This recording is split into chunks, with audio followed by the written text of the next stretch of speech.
আসসালামু আলাইকুম প্রিয় দর্শক, গতকাল যে শপথটা হয়ে গেল, শপথ তো কয়েকটা হয়েছে। একটা প্রথমে এমপিদের শপথ, আরেকটা হলো সংবিধান সংস্কার পরিষদের শপথ, আরেকটা হলো ক্যাবিনেটের শপথ, মানে মন্ত্রী প্রতিমন্ত্রীদের শপথ।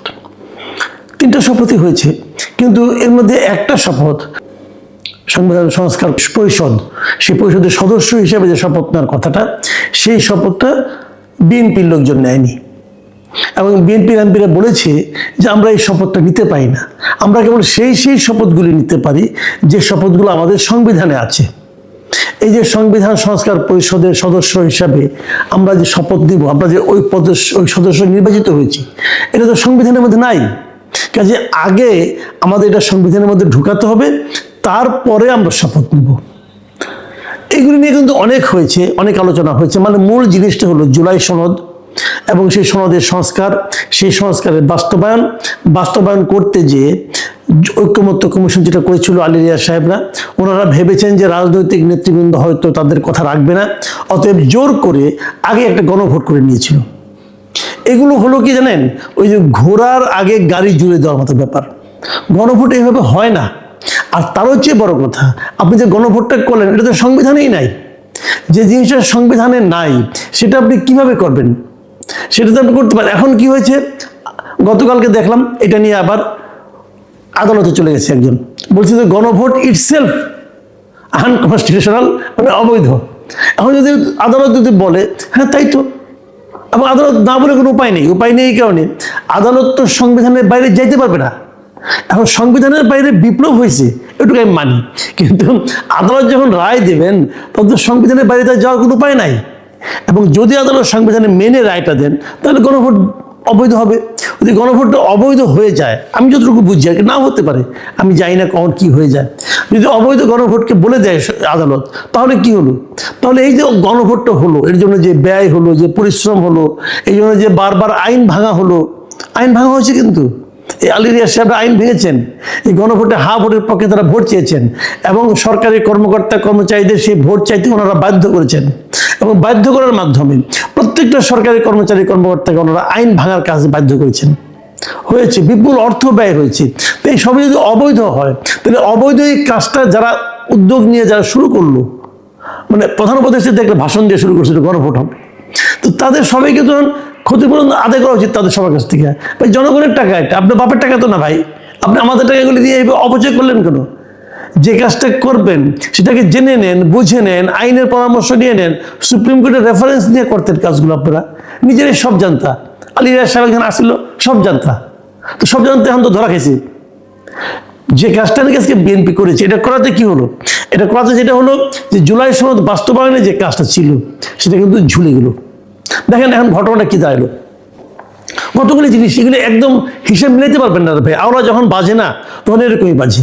এখন কি হলো, মানে 212 জন লোক তারা সংবিধান সংস্কার পরিষদের সদস্য হিসাবে শপথ নিল না, বুঝছেন? 212 জন, আরো বেশি। আমি রুমিন ফারহানাতের একজন মেম্বার আছে, উনিও তো নেন নাই, উনি তো স্বতন্ত্র, উনিও শপথ নেন নাই। তাহলে এখন শপথ নিল কারা? শপথ নিল 100-রও কম লোক, ধরেন আপনার 88 জন লোক অথবা 80 জন লোক, এরা নিল শপথ। তাও সবাই নেয় নাই, স্বতন্ত্র সম্ভবত নেয় নাই। তাহলে এই যে যারা নিল, এখন এরা নিয়ে কি করবে? এরা কিন্তু এখন তাহলে সংবিধান সংস্কার পরিষদের সদস্য হইলো, তারা কি সংবিধান সংস্কার নিজেরাই করতে বসে যাবে এই কয়জন মিলে? এটা হবে? তাহলে সংবিধান সংস্কার পরিষদের মেম্বার কয়জন হবে? কেউ তো বলে যায় না কয়জন হবে। এটা হলো একটা দিক। দ্বিতীয় দিকটা হলো, যে জিনিসটাকে বেআইনি বলে, অসাংবিধানিক বলে বিএনপির এমপিরা বয়কট করলো, মানে করলো না, যে এটা আমি করবো না, এটা করার কোনো উপায় নাই। তো সেই শপথ আবার অন্যদেরকে সিইসি পরিচালনা করলো এমপিরা। যে শপথটা অনৈতিক এবং অথবা অসাংবিধানিক বলে একটা, মানে আপনার এমপিদের একটা বড় অংশ মানে 2/3 বেশি অংশ করলো না, বলে এটা করা যাবে না, এটা বেআইনি হবে, এটা অসাংবিধানিক হবে। তো সেই অসাংবিধানিক কাজের শপথটা সিইসি কিভাবে পড়ালেন?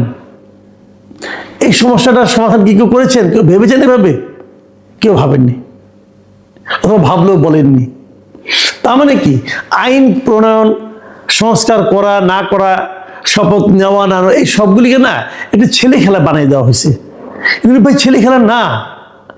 একটা দেশ কিভাবে চলবে, জাতির ভবিষ্যৎ কি হবে, এগুলো যেখানে বসে হয় সেখানে ছেলে খেলা চলে না। কেন করতে যান আপনারা এগুলো? এখন কি হবে? এখন যেটা হবে যে আমি ভেবেছিলাম যে আগামী সংসদটা হবে খুবই ভাইব্রেন্ট। আমি কিন্তু বলেছিলাম জামাত এই ধরনের বিরোধী দল হবে, বিএনপি এরকম একটা যুক্তিগ্রাহ্য একটা রাজনৈতিক দল হবে, এখানে গায়ের জোর চলবে না, সবাই মিলেমিশে একটা সংসদ হবে, মানুষ বুঝতে পারবে দেশের কি হচ্ছে না হচ্ছে, এটসেট্রা এটসেট্রা। কিন্তু তা কি হতে যাচ্ছে? এখন তো আমি আতঙ্কে আছি, আমি আশঙ্কা করছি এটা হবে না। কারণ দেখেন কেন হবে না, শুরু থেকেই বিরোধ চলা আরম্ভ হয়ে গেছে। প্রথমত এই জুলাই সংস্কার নিয়ে, এই শপথ পড়ানো নিয়ে, এটা হলো একটা। বিকেলবেলা মন্ত্রীদের শপথ হলো, সেই অনুষ্ঠানে জামাতের লোকজন গেলেন না, এনসিপি লোকজন গেলেন না। মানে কি বয়কট? এই বয়কটের রাজনীতি আবার শুরু হয়ে গেল। সকালে যেটা বিএনপি ভুলটা করেছে অথবা শুদ্ধ করে ওনারা মনে করছেন ভুল করেছে, আমার বিবেচনায় কিন্তু বিএনপি কোনো ভুল করেনি। আমি মনে করি বিএনপি যা করেছে সাংবিধানিকভাবে ঠিকই আছে, ওদের লজিক ঠিক আছে।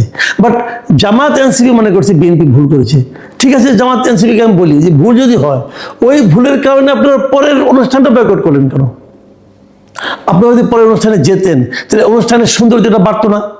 কারণ সৌন্দর্য দিয়ে কাজ হবে না, মানলাম, কিন্তু আপনারা যে একসঙ্গে কাজ করতে চান দেশ গঠনের ক্ষেত্রে, সেটার তো একটা নমুনা আমরা দেখতে পারতাম। ভাই আমাদের সাধারণ মানুষের এইটা কি, আকাঙ্ক্ষাটা কি? আমরা তো ওই অনুষ্ঠানে যাব না, আমাদের দেওয়া তো হবে না, কেউ করবে না, সেটা ব্যাপার না। কিন্তু আমরা তো চাই যে যাদেরকে আমরা ভোট দিয়ে পাঠাইলাম তারা তাদের মধ্যে যে কোনো একটা ইস্যু নিয়ে মুখ দেখা দেখি বন্ধ করে দিবে, তার বাসায় যাবে না, ওই দাওয়াতে থাকবে না, এটা কেন? এটা তো আমরা চাইনি। এবং এরপর কি হবে আপনারা আগামীতে নিশ্চিন্ত থাকেন। এই সংস্কার নিয়ে, জুলাই সনদ নিয়ে, গণভোট নিয়ে এবং সংবিধান সংস্কার পরিষদের সদস্য হিসাবে শপথ নেওয়া না নেওয়া নিয়ে একটা রাজনৈতিক বিরোধ শুরু হয়ে গেল। এই রাজনীতি খুব শীঘ্রই দেখবেন রাজপথেও চলে আসবে।